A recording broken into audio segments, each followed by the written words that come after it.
So it is incredibly an honor to talk to you this Thank week, you. especially because we all know Thursday you received a star on the Hollywood Walk of Fame. That must have been awesome. It was awesome. It was truly awesome. I actually can't believe it happened. I always joke I around. can. Oh, really? Yeah. Thank you. I say now I don't need a tombstone. There it is. Exactly. Yeah. Hopefully they don't put you under there, though. I know. But that'd be okay.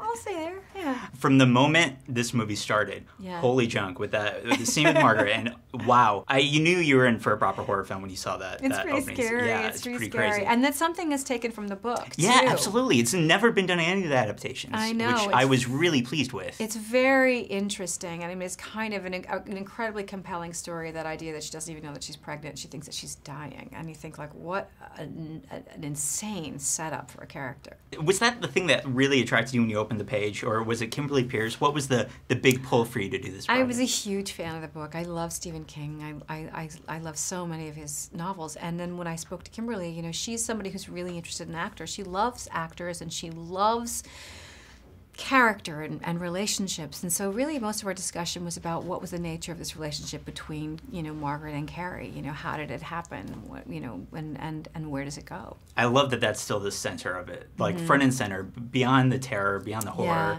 I'm absolutely fascinated with just the relationship that you had with Chloë in this film, because it is the first film where it's played by a proper teenager. I know. Which is really special. It is special, isn't it? Because you realize at that age you have a tremendous connection to your parent, to your mother. And part of growing up is, how do you move away from them? How do you begin to kind of take steps outside of them? You know, when do you realize that you're not you're not your parent? And Chloë is exactly in that place. I also have to say, I love the fact that every time you take on a project where you're portraying a character who is already kind of imbued in pop culture, whether it's Clarice Starling or Sarah Palin, or 2 minutes into the movie, I forget all of that. Is that how you deal with it? You just forget all of the baggage that comes with these roles? Yeah, I think you kind of have to. I think you just have to say, okay, who is this character? You know, like what, and if you have very strong source material, and I did in this case, you know, if you have that and you say, like, okay, what's written here? How do I interpret this? How do I bring this to life? That's all you can do.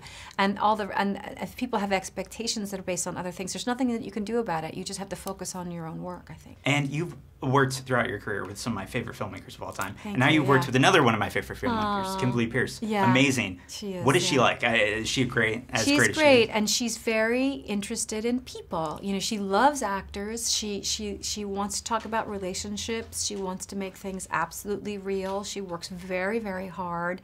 She has an intensity about her and about her interest in something that's very beguiling. You're an author too. Yes, I am. Author. Yeah, it's thanks. very cool. And my nephew's right. Hey, really? Yeah. Well, they're the three freckle-faced strawberry books. Yes. And then there's a new book, My Mom is a Foreigner, but not to me. My dad's a redhead, and my nephew's. Hey, that's great. And there's an app too. Yeah. There's freckle-faced strawberries, Monster Maker Game. Yes. Yeah. Well, here's a question. Yeah. You're such a fan of Stephen King. You're such a fan of the source material. Would you ever do a child's gothic, maybe a grim? certainly like a friendly ghost kind of thing. Right. I always think I loved Casper the Friendly Ghost, which I don't think kids even know about anymore. But I thought that was always such a funny. So I think that there's room for that. Absolutely. Yeah. And one last question. You're going to be in the Hunger Games. Huge, absolutely huge. Personally, I'm more of a fan of you reteaming with Philip Seymour Hoffman. Oh, I know. Because every time you guys are in a movie, it's absolute gold. All of our fans know that. Oh, that must have been pretty special. I think I'm looking forward to seeing Phil. I love him. I haven't started shooting anything yet. Oh, right. But I think it'll be fun. Well, have fun with that. Good luck. Aw, and congratulations. Thank you.